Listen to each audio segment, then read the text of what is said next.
Here we are. Here we are. Guys. Sorry, was that loud? Guys, we're back. After one singular episode, Can't Shut Up is coming back.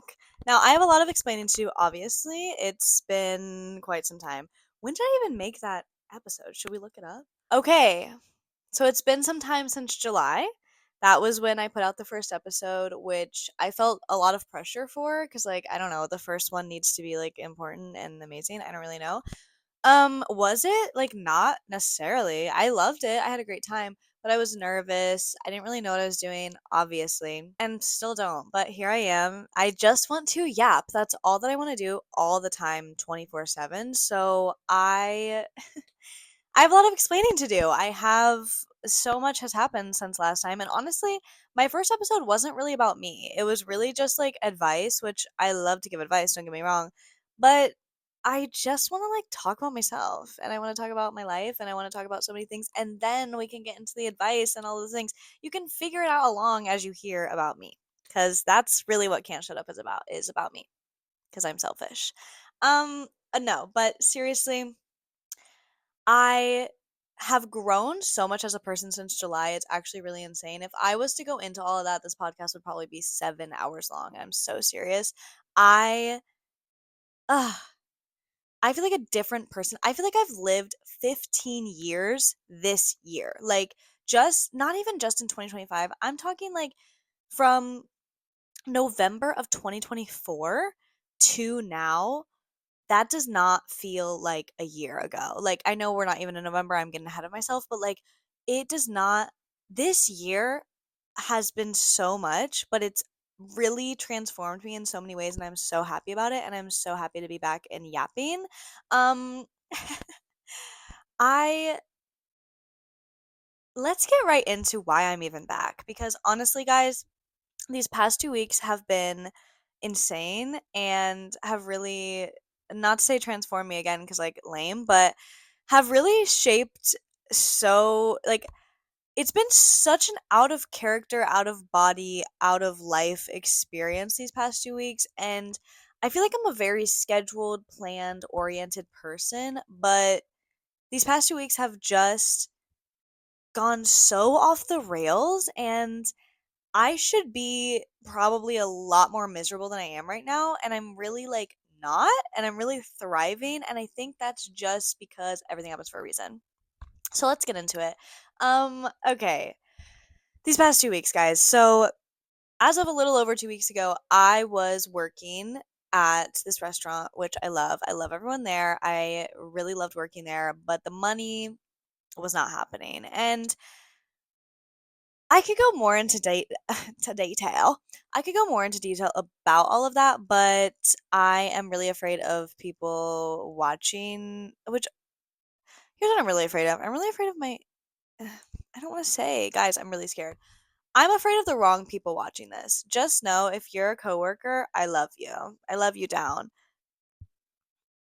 And that's where I'll leave that. But yeah, I just wasn't really, it just was time to go. It was really time to go. So I was applying for a while, finally got a new job, which guys, the job market is insane right now and just so bad, and I couldn't even believe I got a new job. So, got a new job at this restaurant, and for this one, I don't think any of those people are going to watch this, so I am going to kind of talk about all of them. I'm not obviously going to say their names because I'm not insane and I'm not trying to get a defamation notice, but like I will be talking about my experience there because wow, not going to say the name of the place either, but guys, I it was bad. It was really bad. So, I started this new place and at first I was loving it. I was like, "Oh my god, this is like I feel so New York when I'm here."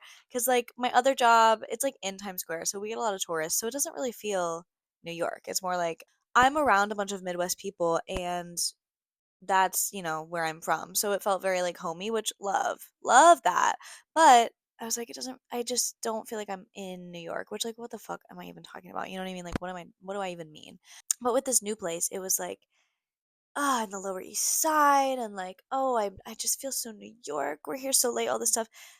And slowly started to really hate my life being there. The shifts were like 9 hours long, which if you're not a server, maybe that doesn't sound so terrible, but like as a server, I'm used to like 4 or 5 hour shifts. Maybe, yeah, sometimes if I'm closing, I'll be there later.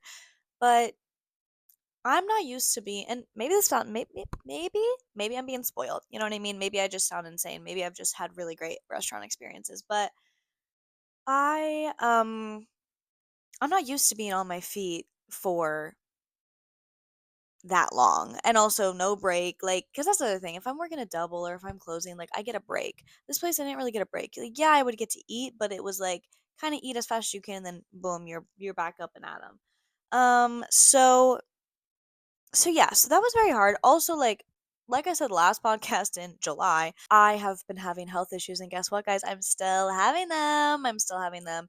And that's a whole nother topic for another time, but I just don't feel well enough to be on my feet for 9 hours like that. Ugh, I just don't. I really just don't. Um, Especially not, here's the thing too. If I was running around the whole time, honestly, I think I would feel better. There was a lot of just kind of standing around. One, mentally, hate that. I literally just can't do that. Like, and I know I probably sound like a little brat, but I'm just not built for standing around for hours, like, unless I'm talking and yapping with my girlies. And the people at this restaurant were probably the most negative people I've ever met in my life. And I'm a very positive person. I really am. I am someone, I pride myself in that. Like, I really feel like I can turn any opportunity around, any negative thing around.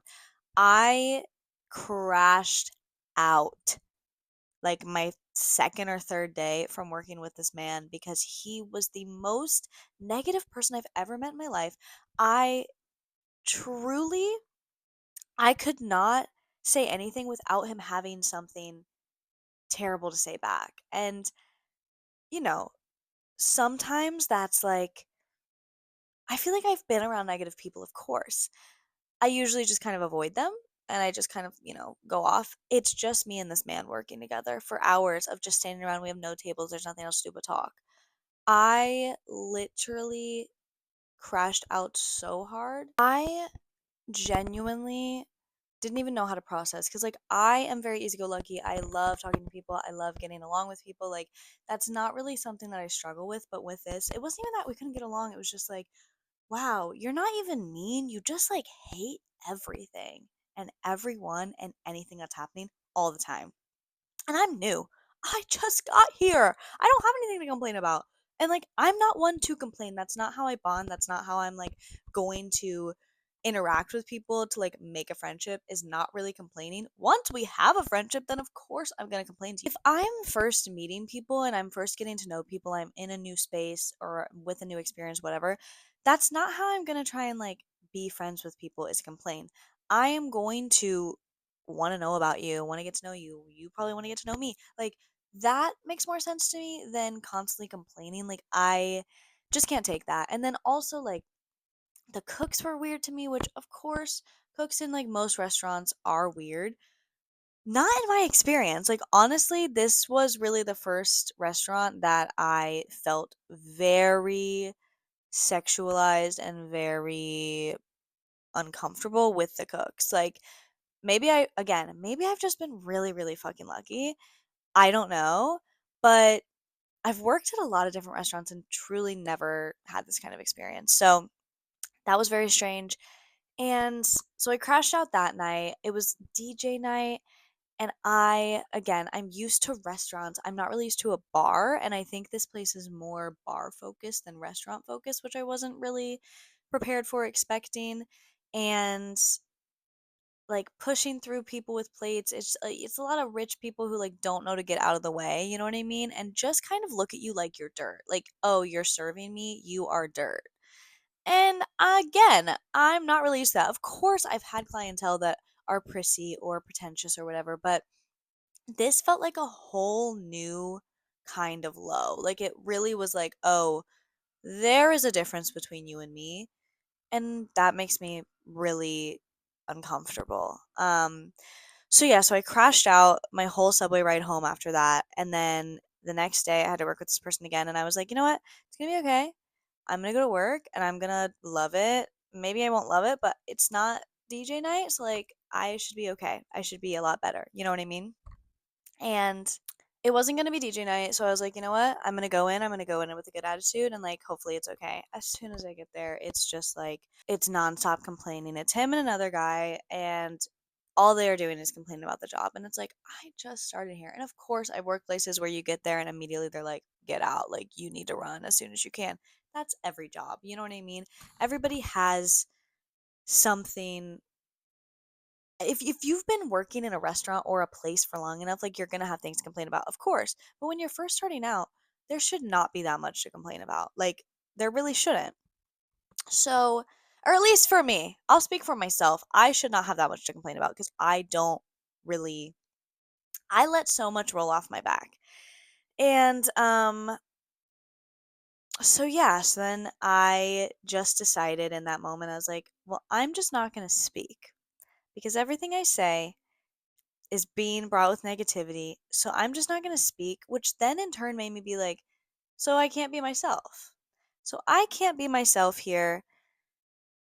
So I'm not going to speak. Okay. So that's what I was doing. And then the owner came and he's really nice. One of the owners. He was really nice and he could tell I was down and he was like, you okay? Like, what's going on? And I was like, I'm okay. I'm just tired. You know, the classic. The classic, what you say when you're literally on the brink of crying. And he was like, are you sure? Like, you seem like a completely different person from last week. And I was like, yeah, I'm just a little emotional. And then I start crying in front of this man. Right.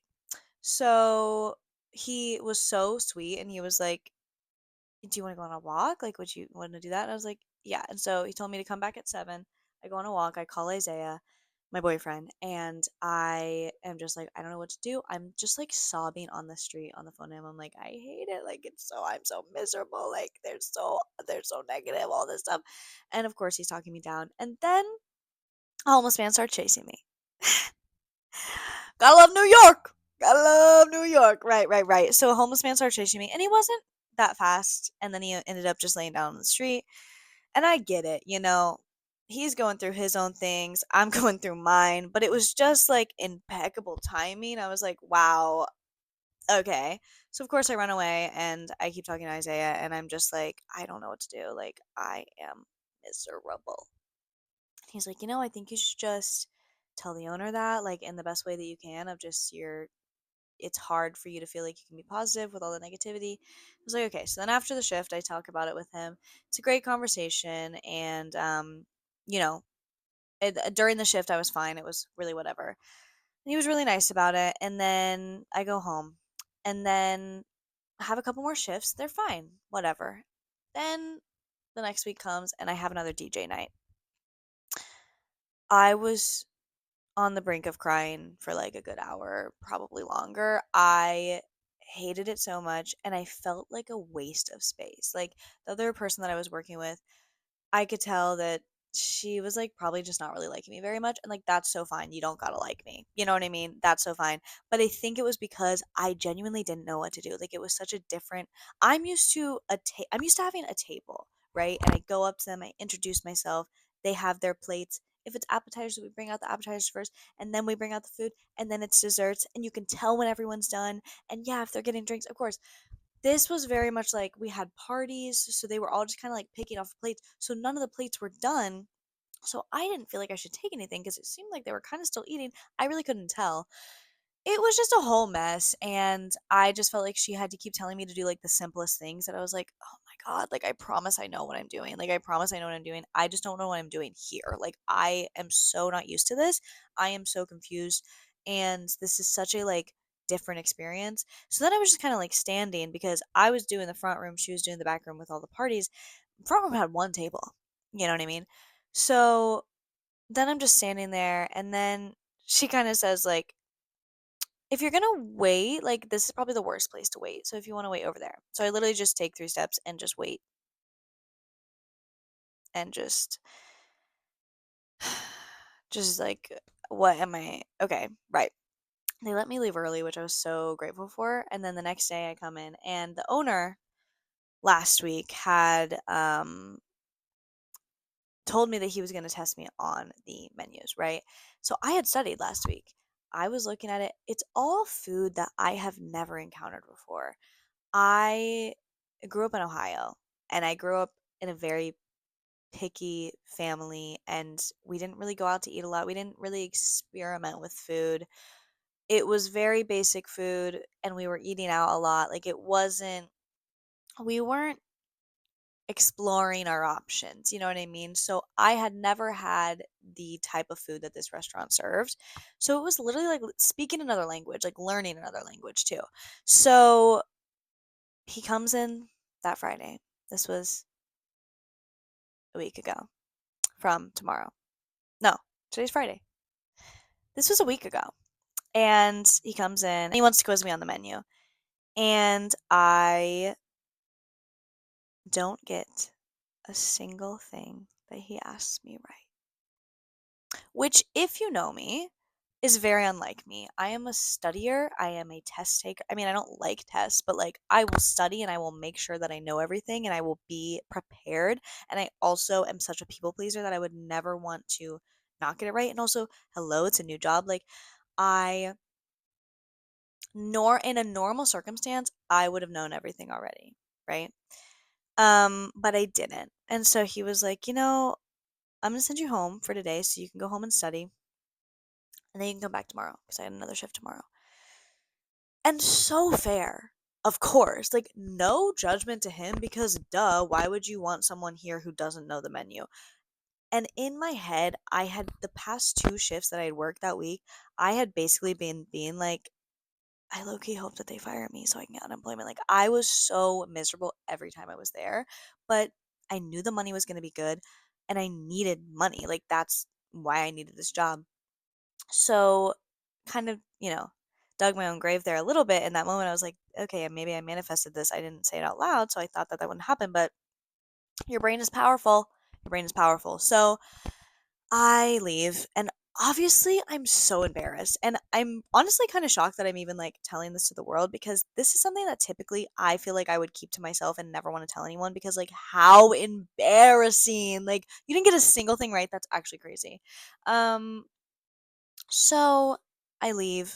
Again, I call Isaiah and I was just at his house. So I was like, "Well, I'm coming back because of this." And I tell him what happened.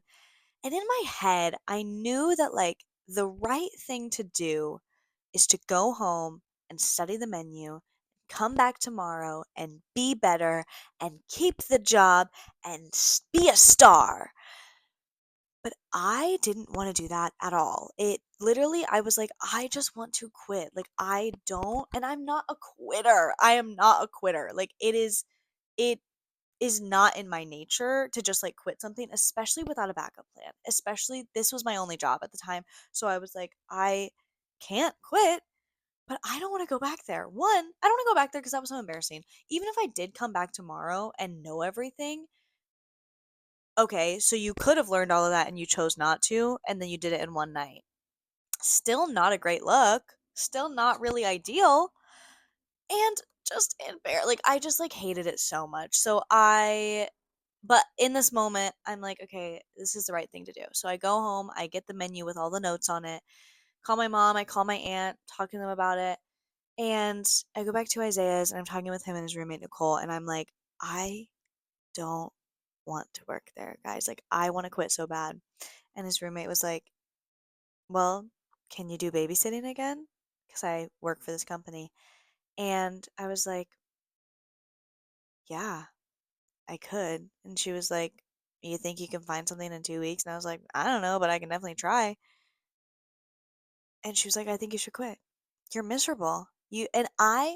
Guys, when I tell you, like, I did not feel like myself at all. I was sleeping in. It was to the point Isaiah literally had to say something to me. He was like, you are oversleeping. And honestly, when I get in kind of like depressive episodes like that, I do oversleep because my mind is like, okay, I'm not getting home until 1 or 2 in the morning. I'm not going to go to bed until 3:30, maybe 4 in the morning, which, like, oh my God, no. And so then my mind is like, you have to sleep in until 1. You have to sleep in until noon to get a good amount of sleep because you're about to be on your feet for 9 hours, day after day after day. You're going to be exhausted. So I'm not even living my life. I'm going to work, coming home, going to sleep, sleeping in, eating, going to work, coming home. So like it's just a repetitive cycle. I'm not living my life. And I kept telling myself like, okay, that's just for the first week. After the first week, you're gonna wake up early and you're gonna do it and it's gonna be great. Bitch, you were so miserable. You couldn't even do that if you wanted to. Like I hated everything. I did not feel like myself at all. Not even just at work, but like in general. I was like, this is not how I operate. Like I one like I've been on my social media journey. I love doing social media. It's so much fun. All of my content sucked ass, bro. Like it literally was the worst it's been in so long because I had no time, I had no motivation, and I couldn't even like put any energy into anything. So it was all just like, yeah, I'm posting every single day, but it's shit posts. Like they're not good. I don't feel happy in them, so why would I look happy in them? It was just so bad. So Nicole tells me that I should quit.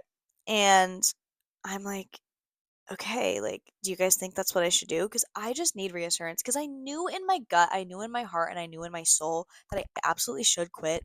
But I felt like that was wrong. Like, it felt like the like societally wrong thing to do. It felt like anyone who knew me was gonna judge me. Like, I think I was so obsessed with the perception of it rather than like, this is what's best for me. This is what I need to do because I'm drowning. So I asked them again, I'm like, "Do you guys think I should do it?" And they're like, "Yeah, genuinely, I do. You're so miserable." And I was like, "Okay." And so I got back on my babysitting company and then I sent a text to the owner and he was so sweet about it. And I quit. I quit my job. Like, without really a backup plan. Like, yes, I had the babysitting, but I didn't know, what that was going to entail, if I would get a gig of weekly things right away, if I maybe everyone's booked and busy, maybe no one needs a babysitter right now. You know what I mean? There's so much kind of at stake of like I don't really know what's going on. But how I heard them talk about the paychecks at this place, I was like, okay, I worked there for 6 days. Just saying that is like so humiliating, but it's the truth. I worked there for 6 days, 6 shifts, and based on how they were talking about it, I was like, I think I'll be okay with what the paycheck should be, right? So that's great. And I felt so much relief from quitting. I instantly was like, obviously there was a lot of like terror as well of like, oh my God, I don't have a job. And I had my cry sessions and I had my freakouts and I had my panics, but I ultimately knew like, wow, I'm so glad I don't have to go back there tomorrow. And like, no shame to the place necessarily. It just wasn't a good fit. And that's exactly what I told him when I quit of like, and he had already kind of said that to me. When I had my crash out the week before, he was like, if this isn't a good fit, like if you don't like it here, no one's going to be mad at you. And genuinely for me, my OCD and my like perception obsession, I needed to hear that so bad because I think if he wouldn't have said that to me, even though I'm probably never going to see those people again. I don't ever plan to go back there just even to dine in. Like, it was a fine place, but I'm probably never going to see those people again. We're not in the same circles. It's New York City. Also, it's New York City, and New York City is kind of the smallest town you can ever imagine. Somehow you're always on the subway with people that you don't want to be. So who knows? You know what I mean? There's always the possibility, but I doubt I'm going to see them again. And I just needed to hear that so badly of like, no one's going to be mad at me for doing what's right for me. Which I don't think is something that I really believed before this. I really was like, no, I have to always do what's best, not meaning best for me, but best in the scheme of for best for everyone, best for life, best for this, you know what I mean? And this was just what was best for me. And I had to figure it out. And I also knew like everything happens for a reason. I'm going to be okay. I'm going to figure it out and I'm going to be okay. And also, during my crash outs the week before, it kind of made me realize like maybe I don't want to be a server anymore. Maybe I want to work in an office, which as a musical theater person, I went to school for musical theater. That really sounds like the most like scary thing that someone from theater could say of like, what do you mean you want to work in an office? Like you're giving away your dreams? No. I just have different dreams now. I love social media. I love doing everything with brands. I love making videos. I love making content. That's where I find my favorite kind of creativity nowadays is through social media. And I was like, what if I go work for a brand or something like that or freelance? And I kind of already decided that before, but I was like, well, I would love to do that. I don't know anything about that. I don't know how to get in that world. And I need money right now. So I'm going to have to keep this job. Obviously, a week later, I quit. So, but it led me to that discovery that I don't think I ever would have gotten if I stayed at my other job with all my favorite people that I love to work with so much, because I would have been so comfortable and happy there. And I would have never even thought about the possibility of like, what if I want something more? What if I want to make money in a way that I still get to be creative and do something that I love to do for myself all the time anyway and just do it for someone else? Like, what if? You know what I mean? So, I had planned to meet with one of my friends who also does that. She works in social media, and I was already kind of on that trajectory to hopefully start that up. So after I quit, of course, I'm just applying everywhere. I hadn't really sunk in with the fact, and I figured this out a few days later of like, I just really don't think serving is for me at this point in my life.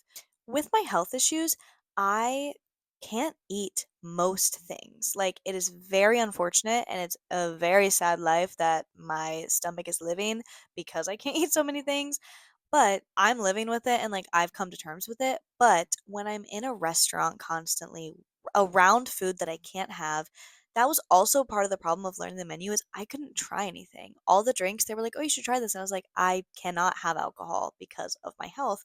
So, I don't know what any of the drinks taste like.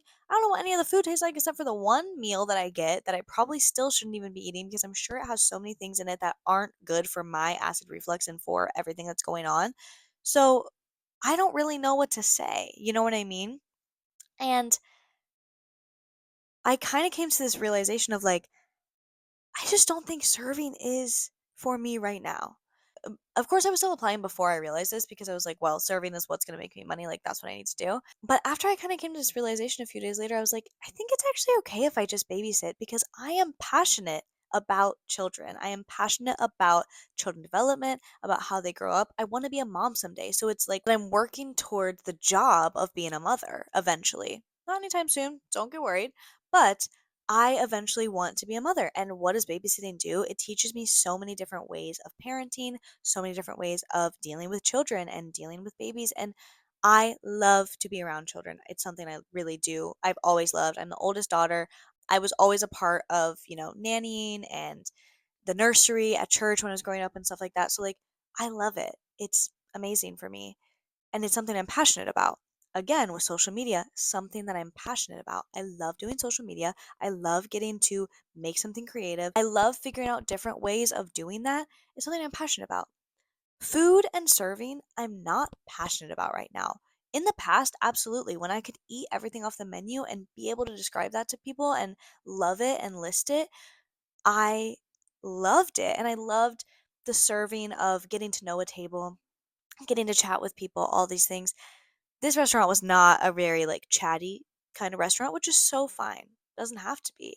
But that's what I loved from serving, and I don't like, I can't have anything anymore, and it makes me envious, I think, of my tables when I see them having this food that I'm, like, missing and so, like, craving all the time that I just can't. It's not even that, like, "Oh, I can't afford it," which that used to kinda be the thing when I would be at tables. I'd be like, "Wow, I'm so down for money, like, I wish I could just go out like this, like, I wish I had the money to just go out to a restaurant," or whatever, you know what I mean? It then became not even just about money, but about the fact of, like, I can't even go to a restaurant because I can't eat anything, and I don't. And again, earlier in this episode when I'm like, "I don't complain about anything," guys, I'm gonna complain about this because it's something I deal with every single day. It's just what it is. But I've also come to terms with it. It's not something that I try to bring up as much as possible because I know it's kind of uncomfortable. Like, what are you supposed to say? Like, "Oh, I'm sorry, you can't eat anything." It's just what it is. Like, I genuinely have come to terms with it, but that doesn't mean that I'm not going to be envious of people who can just have whatever they want, or the life that I had before where I would just eat whatever I wanted, because that's just not the life I can live right now until I get this all situated out, which Who knows when that will be? But I started to realize that that was something that was also happening on top of me just not being able to have it. I was envious of the tables for everything about them, for the fact that they had the money, the fact that they could eat these things. And so I wasn't enjoying anything about it and I didn't care. Like I genuinely did not care about serving anymore. And so I kind of came to that realization and I was like, yeah, I think maybe I can just do babysitting for now and then get a social media job and then boom. And we'll see where that goes. Right now I am babysitting and it's fabulous and it is a little bit guys, honestly also, I'm just trying to be so transparent. Like this is really just for me and my friends at this point. Like if more people want to listen, hey, what's up? I'm just like talking with my girlies at this point. Um so I'm just going to be transparent. I feel like that's another thing with social media that I've been really learning is I kind of like put on this persona, which I feel like everyone does on social media, but we're also worried about canceled culture that we don't want to say anything slightly controversial. And obviously I'm not talking about transphobic, racist, homophobic, sexist, things like that. Like that's not what I'm talking about at all. I'm just talking about like opinions or like things that we've gone through that some people would be like, well, I wouldn't do that and blah blah blah blah. And then I don't know. I feel like cancel culture has its place, and I do think one, I don't think it's very effective, and I think we can all agree on that. There's so many people that should have been canceled that still are making music, videos, have a platform, anything like that, who have done heinous things and still are there. And then I do think there's the other side of cancel culture where it's like any little thing, if someone just annoys you a little bit, if someone says something that is human and that like just kind of like turns you off from them, then that's where I'm like, okay, we don't need to cancel them. Like honestly, I'll say this and maybe y'all are going to hate this.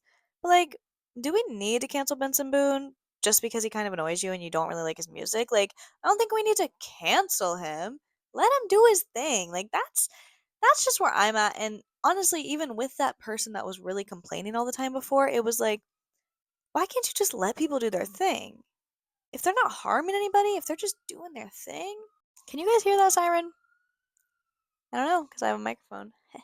Where the fuck was I? What was I talking about? Oh, okay, this is what I'm gonna say. This is where this all came from, is that I did realize very, very quickly that serving money is so nice. You know what I mean? It really is. I remembered why I was in it for the money. You know what I mean? Because babysitting, although I am getting paid well for babysitting, I'm not trying to say I'm not. It is a different kind of paying well, and it's just not. This is not what I'm used to, or not what I'm used to in the way of like, oh, I worked for 5 hours. How much did I make? And it's just a very vast difference. But it's also like, it's okay right now. Because as long as I'm okay, then I'm okay. And that's just basically what I'm telling myself. But yes, all this to also say, I do have an interview for a serving job on Sunday morning, but it's for a breakfast place. They're only open from 8 a.m. to 4 p.m. And I think that's perfect because that's also the problem with the other job is I was just there so late and I didn't want the another part of me not wanting to be a server was because I didn't want to be there late. I want my nights. Like, I didn't realize how much I really enjoyed my nights. And that's also part of why I was like, let me go get an office job. Let me go work on social media and work a 9 to 5. Okay. Because then I know my set schedule every single day. There's no like worry about like, oh, what if I get out late? What if I have to work a double? What if my table stays super long? No, you're clocking in, you're clocking out. You know what I mean? And so I really did like this place, and that's why I did decide. And also, like, hello, I need money. So, like, I can't really, beggars can't be choosers, you know what I mean? But it was like kind of the perfect scenario because eggs are one of the only things that I can really eat right now. I have 2 eggs every morning. Sometimes I'll even have eggs for dinner after having 2 eggs in the morning. Um, so I was like, I could work at a breakfast place because that was also the problem is like, if I'm going to work anywhere, I would like to be able to eat something and at least I can eat eggs. And that's all that I can ask for. You know what I mean? So we'll see how that interview goes. And I'm also working on my social media portfolio. to start applying, and I had my meeting with my friend who's in social media, and it went so well. I feel like I learned so much from her, and it honestly also was just like a confidence boost. Like, she just kind of was like, "Yeah, I think you can do this." And sometimes that's all you need to hear. Like, I had this with singing instructors before when I was still doing theater. Also, should we talk about that for a second? Like, I think we should. I'm not completely giving up on theater. Let's make something so very fucking clear.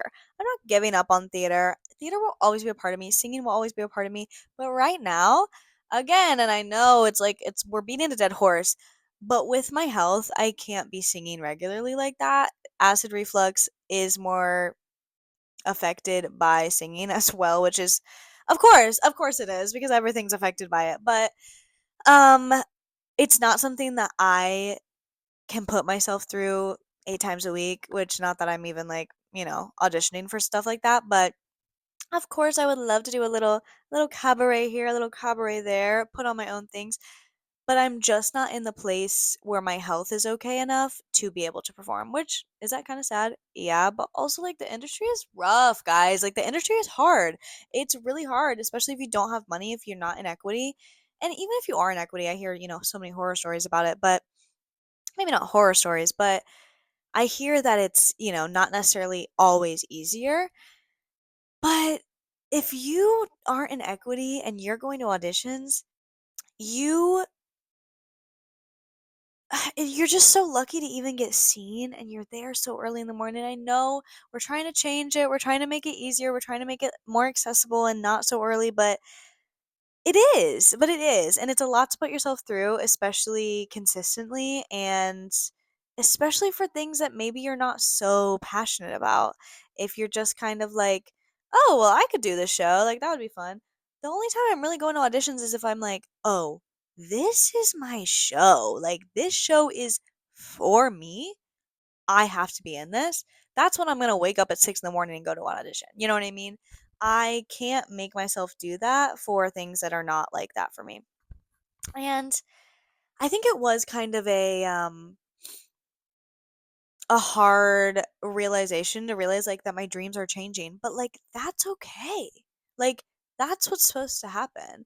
And this was always a dream of mine. I always loved social media. I had a Webkins YouTube account at 10 years old. You know what I mean? Like I have always loved video creation. I've always loved content creation.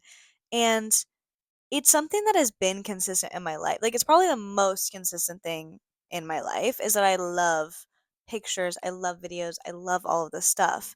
So, it honestly just makes the most sense, and I'm very excited for it. And yeah, so back to what I was saying, when I was doing singing lessons, I had this one instructor for a couple years, and I appreciate everything she taught me. But she would never really compliment me, which that's just her teaching style, and some people probably thrive off of that, like working for a compliment.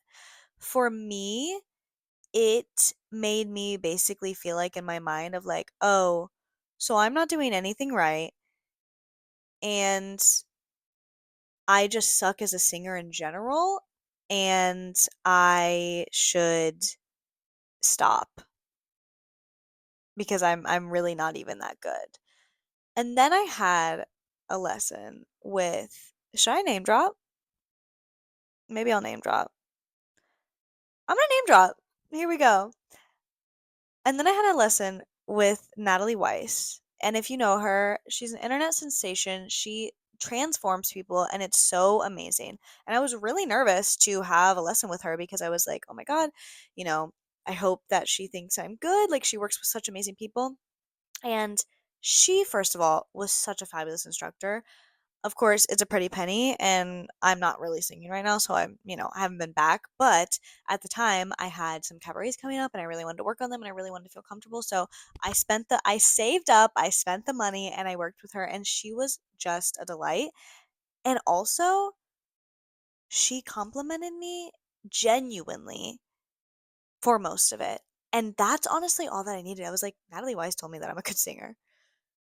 I could do anything. I have no insecurity now, which, like, obviously not really, but just in the way of like, before, when I was with my other instructor, I was constantly confused on if I was even in the right industry, if I was even made for this, because I wasn't getting any positive feedback basically.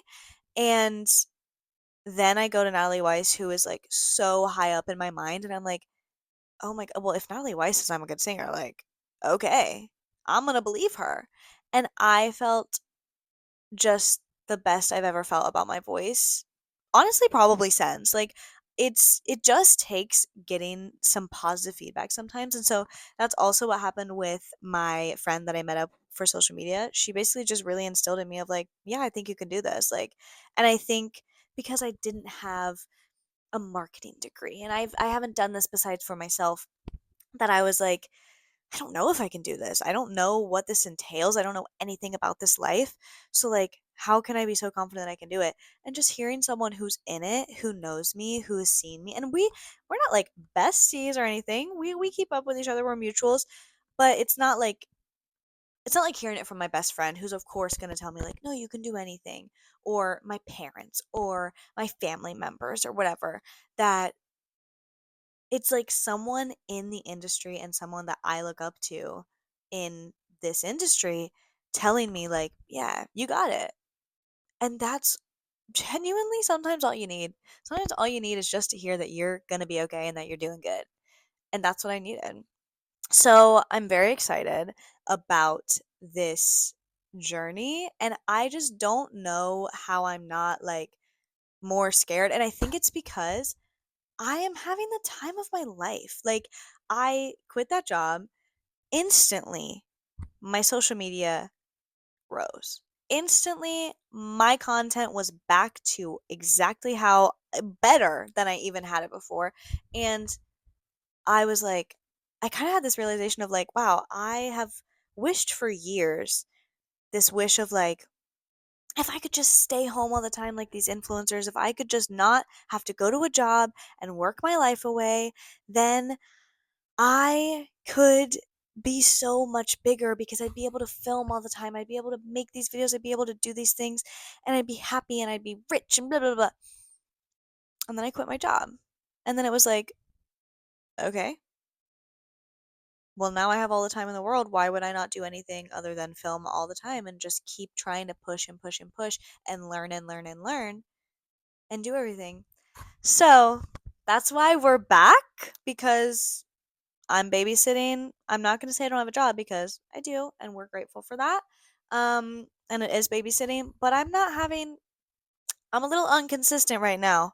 So, you know what I can do? I have the time to sit down with you guys and yap about it, because what else? Like, I love to talk. That is why I started this podcast, because all I do, guys, I'm so serious. I sit down, I send Snapchat videos of 20 minutes to my friends back home. I send hours long audio messages to my friends back home. If I'm sending you an audio message and I know you personally here and we are friends, it's probably going to be over 5 minutes because I don't know how to shut up. Hence the name, can't shut up. Like, I genuinely can't. And it's low key. Is it a problem? I don't know. Maybe. But if it's a problem, I'm going to use it to my advantage and I'm going to use it here. And we're going to talk because I just have so many things I want to say. And also, when I first started the first episode, I kind of, I think I was just trying to do what all the other podcasters and stuff were doing. So I was like, how do I make this grow? I don't really care about growing. Like, I just want to talk. I just want to yap and I'm just having fun. And if you want to watch, fabulous. This is fun. And I think before, when I was doing it, I was like, oh, well, I need to do advice. Like, that's what podcasts are for. They're for advice and they're for learning something. And then I watched Brittany Broski's podcast and I was like, no, this is the kind of podcast I want to do. Of course, she's an established individual, she's in the industry, but like, I don't care. I'm just here to have fun. I'm here to be myself. Because also, guys, that's what really this year has taught me more than anything. And it's something we all know, right? We all hear it. It's like, you just need to be yourself and everything will go for you. You know what I mean? That is so hard to do, especially when you're in your 20s, especially when you're going through so many different phases in your life. And you're like, how do I be myself in all of these different kinds of groups of people? Because I don't think this kind of group would like if I'm myself. And I'm trying to adapt to this kind of group and blah, blah, blah. People, I have been just seeing it over and over and over again in every different type of media. I see it in, let's just go through it, shall we? Audrey Hobart. I have never heard music like hers before. I'm sure there's other music out there like hers, but she is so authentically herself in every song. And I listen to it, and I love to write music. I listen to it and I'm like, I could never write that. I could never write that lyric. I would never think to do this melody. I would be so in my head of like, are people gonna get it? Are people gonna think this is weird? She doesn't fucking care because she's doing it herself. She's being herself. And that authenticity is what is making her music thrive and shine and literally just blow up. Same thing with Alona from Dancing with the Stars from the Olympics. Everybody loved her because she was just so authentically herself. Everyone still loves her, let me get that clear. But like, she, all she does is be 100% her. She's not trying to fit into any kind of boxes of who she's supposed to be. She's just being herself. I could go on and on and on and on about so many other people that I see this in, but it's really truly inspired me to just do that. Like, it has really truly inspired me to just do that, to just genuinely think for myself, be myself, and the right people are going to eat it up, and the wrong people are going to stay the fuck away, which is what I want. I don't need you here if you don't like me. That's also another thing that I feel like we have to learn so hard, and it's so hard, especially for people pleasers, especially for people who want everyone to like us. Not everyone is going to like us. And I think I've known that. Of course, we all know that, right? But it's a challenge. And it's a challenge that sometimes we kind of want to like take, and we kind of want to be like, well, maybe for you, maybe not everyone's going to like you, but everyone's going to damn sure like me. No, they're not. Because also, you don't like everybody. There's so many people that I meet that I'm like, I can tell that we're not vibing. It's not even like you don't like them. I think there's so much pressure with that. Sometimes it's just like you don't vibe with people. It's just you guys have different personalities. You have different upbringings, maybe you have too similar of upbringings and different ideas on how you should go about life because of those things. Like, there are so many aspects that go into it that you don't gotta like everybody, and everybody doesn't have to like you. And that's so hard to practice what you preach, but it's something that I'm really starting to realize of like, if I have a party and I invite all these people that I'm inviting because we're close in proximity, you know what I mean? But I only like a handful of them, or let's say I invite 30 and only 15 show up, right? But it's the 15 that I cherish more than anything and I have the best time with, and I love spending every second with them.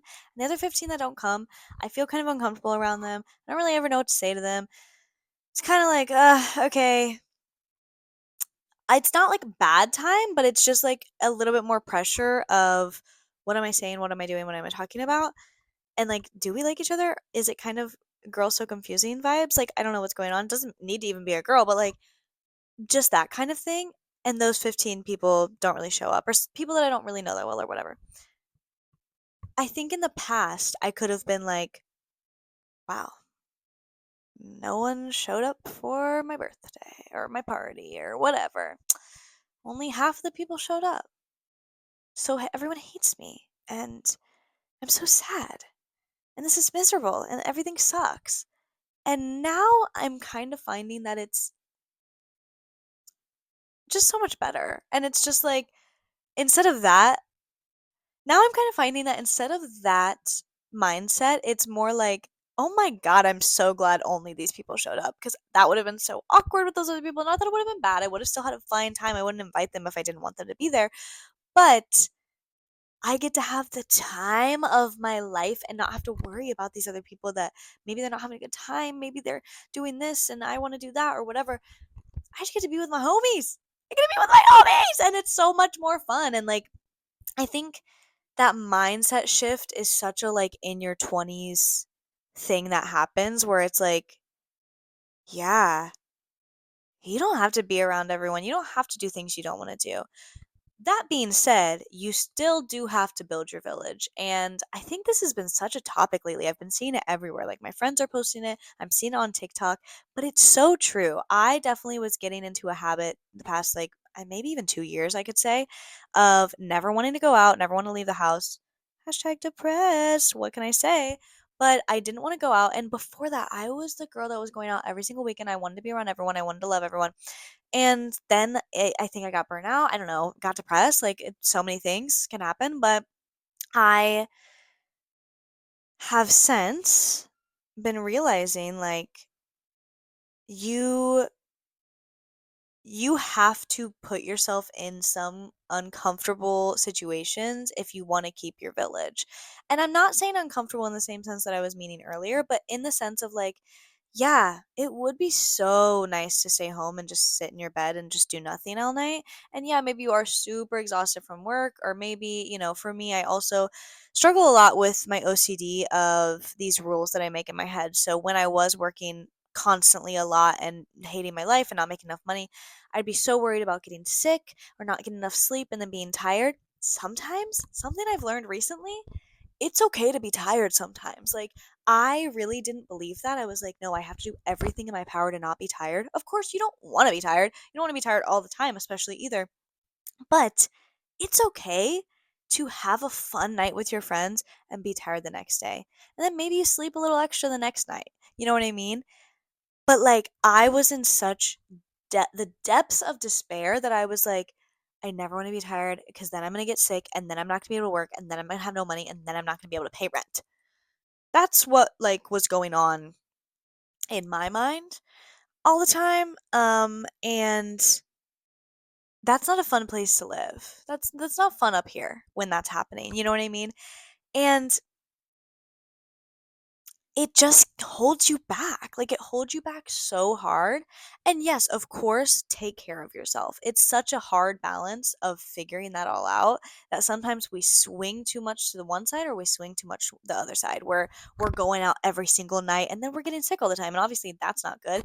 But then if we're just, staying home constantly doing nothing, then we're not living our life. Especially for me, living in New York City, it's like, why are you paying so much rent to just go to work and come home? Huh? Like, go out and live your life. It's your 20s. You know what I mean? And it doesn't have to be your 20s. It can be any age. This applies for everyone. But I think we get so stuck in these fears that limit us from being able to go out and live the life that we want to live. And so I have been really taking that to heart. And I think also tying this all back to me. Oh my god, my necklace is off, but I really don't really care. No! My necklace just broke. Okay, I want to cry. My necklace just broke and I've been really loving this necklace, but it's okay. So, I'm bare. I'm gonna put on another necklace because I feel naked. New necklace is on. Fear not.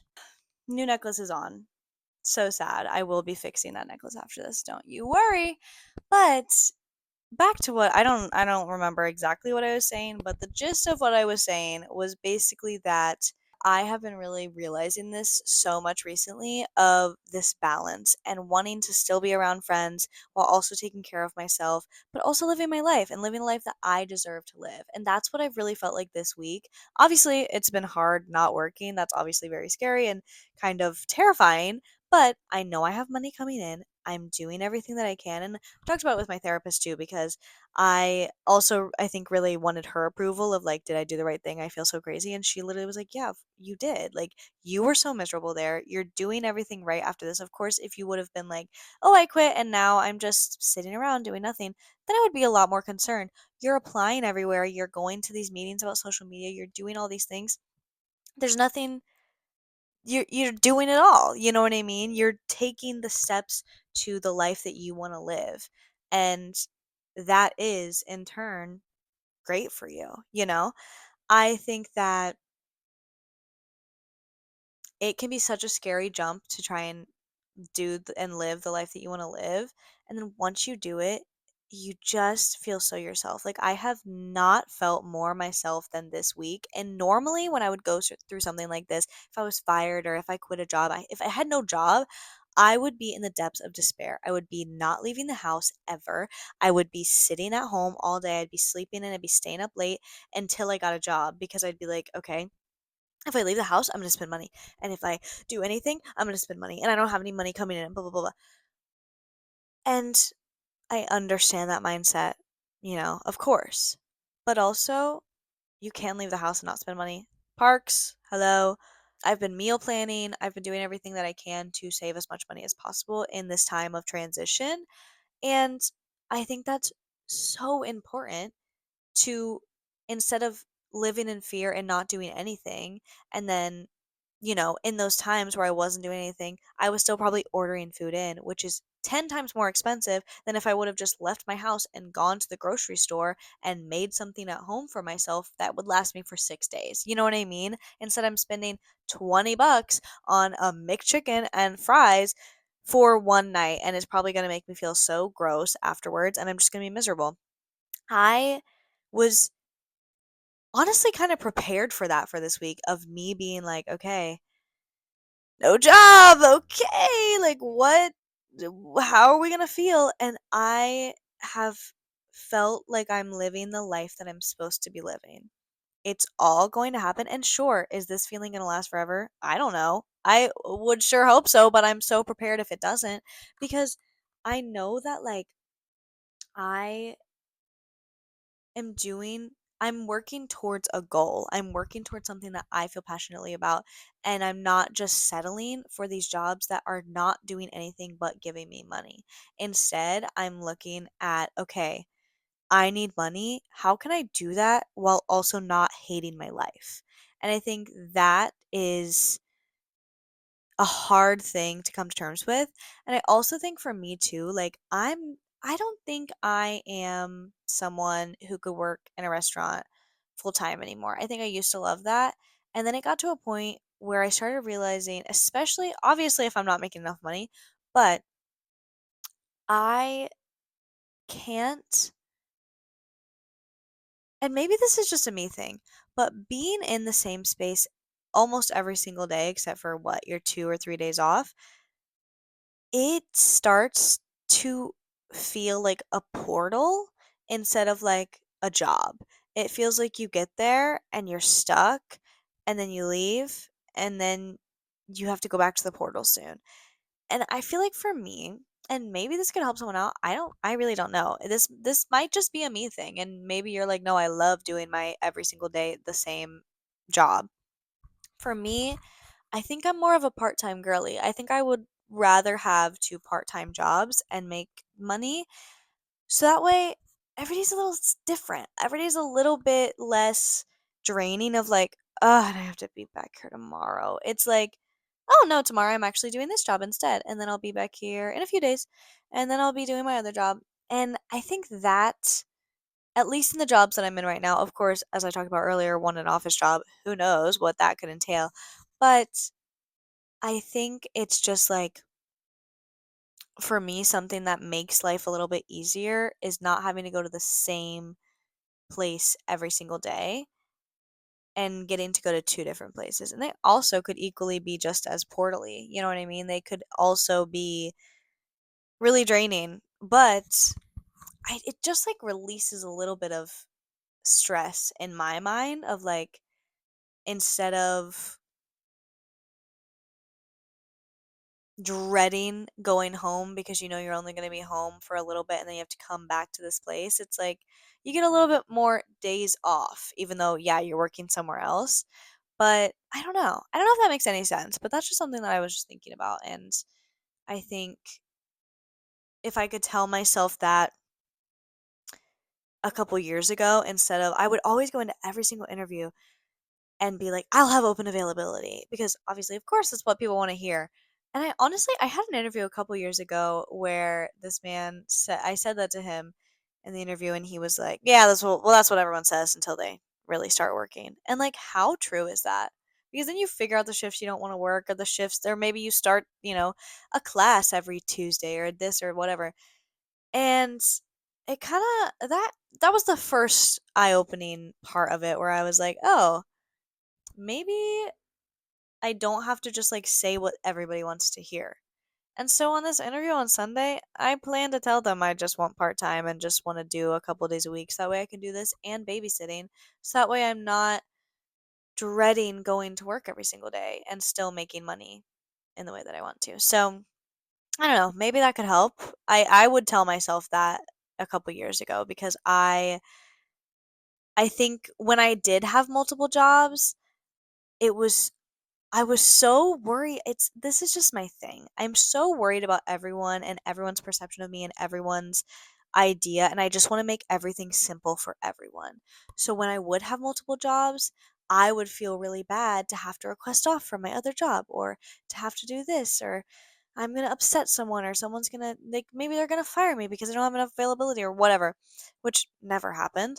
But I think if I could just tell myself to like relax and know that like things can work around you. Obviously, don't use it to a crazy degree and use it and abuse it, but I think I'm just realizing like how not serious some things that I felt like were life or death have always been. And yeah, sometimes places are really bad about you requesting off or whatever, and you learn those things. But I think being honest, like, that was kind of that first eye-opening thing of like, "Oh, maybe I could just be honest about how much I wanna work instead of killing myself to try and work as much as they want me to work."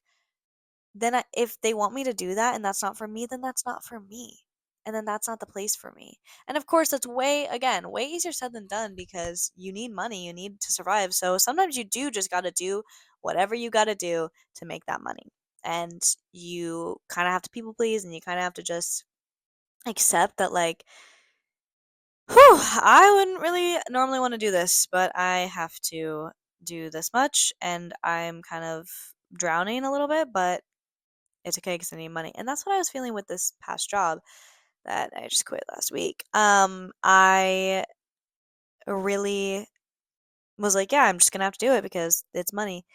And absolutely, money is the problem.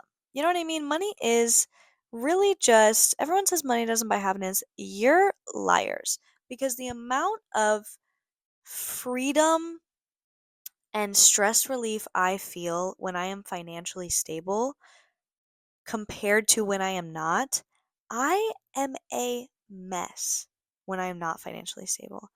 I don't feel like anything is possible. I feel like it's this dread of like my life is always going to be like this. I'm always going to be paycheck to paycheck to paycheck. And I think realizing that that mindset is what keeps you in that mindset and what keeps you from being financially stable instead of looking at it in a way of like, okay, this job isn't working out for me. How can I figure out something else and make it happen? And sometimes the universe takes those jobs away from you in the worst way possible because you got to get out of there. You know what I mean? You got to leave. I mean, that's what my first episode was about how the universe can just take things away from you in ways that you would never imagine, but you had to have it that way because otherwise you would stay forever. You know what I mean? And this whole thing, this whole experience with these past couple weeks has been the most true testimony for me of everything happens for a reason. The night that I crashed out, that first DJ night, I had put in my 2 weeks for my other job. If I wouldn't have put in my 2 weeks for my other job and I would have had that shift, I know myself and I know that I would have done anything to try and stay at my other job. And just for peace of mind, even if they weren't giving me anything that I needed. And even if I wasn't getting the right money, I was like, okay, I know that in my mind I would have been like, okay, well, I just need to see my favorite people every week. Like that's just what I need to do because I can't work with these people. Like I can't let this be the only people that I see. I know I would have done that. And so it had to happen like that. And then if the owner wouldn't have asked me to do that test with him and sent me home and wanted me to come back the next day, say it was on a day where I had a couple days off. And then I got to then I probably would have really studied the menu and would have came back and I would have still been working there and still been miserable out of my mind and eventually wanted to quit. And that's something my therapist asked me too is like, were was it ever a plan to quit? Like were you ever kind of thinking about that? And I the person that was super negative went on vacation after a couple shifts with him. And I basically said to her, I was like, honestly, probably when he came back from vacation, I don't think I would have been able to take it anymore. Like, genuinely. I could not imagine doing that as well. And I know that sounds maybe a little mean. I don't care. Guys, I can't even put into words how negative this person was. Um, so yeah, and I just think that like everything happens exactly the way it's supposed to. It's amazing how, and if all of this didn't happen, I wouldn't have thought about how I want a career in social media in the way that I do now. And I wouldn't have taken those strides, and I wouldn't have had that conversation. And I wouldn't have done all of these things. And I wouldn't have had such a lovely week because I would still be in the depths of despair. And that's what I think. And guys, I'm so happy to be doing this. I'm so glad to have a place to yap. And if I didn't have to go babysit, I would yap for even longer. But I think this is exactly what I'm meant to do. I'm just meant to talk and talk and talk and talk. And I think that's amazing. And I love getting to tell you all about my life and why I'm back here again. And I'm excited for what else is to come with this podcast. And thank you so much for watching. Thank you so much for listening. I'm happy to be back. And you'll be hearing much more from me very soon.